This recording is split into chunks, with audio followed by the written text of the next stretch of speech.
hello friends मैं Mansi आपनालोকক traditionally tasty channel तुलै स्वागतम जनाइছো आशा करूँ आपनालोक সকলে ভালে কুশলে আছে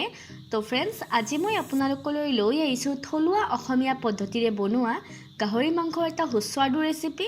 আৰু এই ৰেচিপিটো খাবলৈ বিৰাট টেস্টি হয় বহুত বেছি সময়ৰ প্ৰয়োজন নহয় অতিকৈ কম সময়তে বনাব পাৰি তো फ्रेंड्स আপোনালোকে ভিডিওটো সম্পূৰ্ণকৈ চাব যাতে কোনো এটা পোৰশন আপোনালোকৰ মিছ হৈ নাযায় তেনেহলে আহকচোন फ्रेंड्स টাইম ওয়েস্ট নকৰি ঝটপট এই ভিডিওটোৰ আৰম্ভ কৰো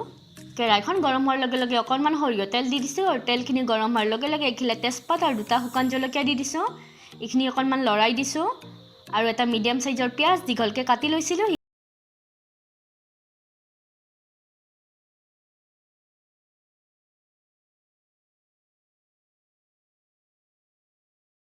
এইখিনি একেলগতে যোগ কৰি দিছো